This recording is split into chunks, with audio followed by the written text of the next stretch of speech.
Hello, hello. Audrey here with Cash Flow Coaches. I want to share a little story about back when we were getting started in multifamily investing, and I guess some of the highs and lows of it, but really this one's more of one of the turning points, I guess, that really changed everything for us. When we were getting started, we bought probably the first couple of years, almost 70 units or so, and we were managing them ourselves. So shout out to all the do-it-yourselfers.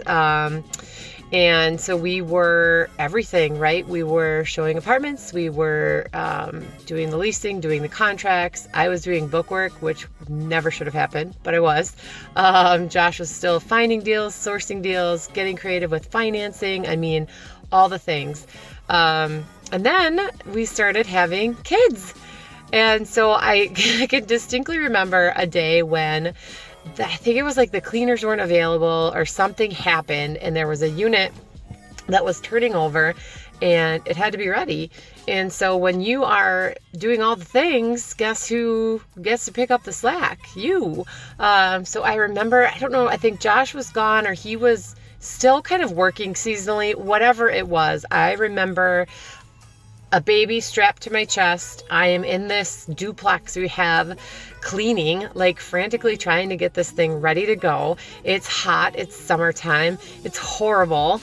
And I just, I think at that point, after many times of thinking like, this has got to be going better. Something has to change. That was like the tipping point in that moment of, we have got to do this better, right? Like we have to figure out better systems. I have to be okay with letting go of some of this, as this newborn is like crying on my chest and I'm stressed out and sweating and frantically trying to clean this property. It was ridiculous. But sometimes you have to go through it to really appreciate and learn, right? So that is one of the many stories, but that is one of the reasons that we really shifted big time after those first couple of years of doing this stuff into understanding that we needed help. We needed to build the right team. We needed to hire the right people, especially for us, third-party management. That's been everything. Once we finally came to terms with letting go and understanding we aren't the best at all the things, and that sometimes bringing people on is actually going to be more beneficial than just being a cost, that changed everything. I mean, I finally, through gripping white knuckles, gave up the stupid bookwork, the numbers, the, depositing an account. I mean, it was ridiculous. I had no place doing that. I can't believe that I let it go on as long as it did.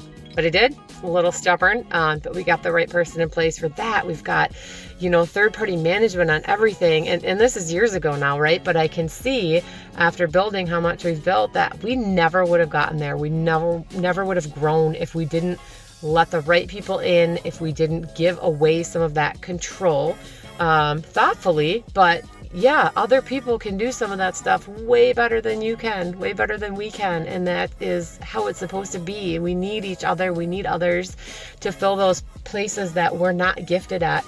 And then that frees up our time to do the things that we are, right, gifted at, like looking for deals, finding more deals, perfecting your systems, building out the quality of your business. And then also, obviously, most importantly, building out your life. Like our whole point in this and in sharing our story and in sharing a whole lot more from here is that we want you to build a business around your life, not buy yourself a job, not build your life around what's left after you've invested all your time into your business, right? So that was the biggest thing, just the amount of freedom that it gives you, the amount of growth that we saw, the amount of just like stress let go, all of that. And yeah, even when properties are managed, you got to manage your management company. Yes, you have to be in touch. You have to be on top of things, keeping an eye on stuff, but it's not every day. It's not taking the calls on a frigid winter night, always a holiday too, that the heat's out and having to coordinate that and all the things. I don't regret it for a second, hiring third-party management and getting people on board to do things better for us than we were doing. So I hope that if you're out there doing it yourself, that maybe you take those lessons learned. I do appreciate what I went through to be able to understand it. I do, but I would not trade and go back. I wish I would have let go even sooner than we did, honestly. But If you're doing all the things, I really, really, really recommend finding that first person to help, whether it's a bookkeeper, an assistant, maybe looking at management companies to take on your properties. Just take one step and just see the amount of freedom that it can get you and the amount of growth you'll see once you do. So anyway, hopefully that helps a little. There's so much more of that coming through our course, through some of the videos we're going to put out. We're going to have a webinar really soon. I'll pop a link in for the waiting list down below. So if you're interested in learning more or talking more, just hit that link. Get us your email. We will connect with you as soon as we have that date set for that. But otherwise, comment below. What are you up to? What kind of things are you doing to perfect your business? How have you gotten help and how have you seen that help your business grow? We'd love to hear what you have going on. Hope you have a great day.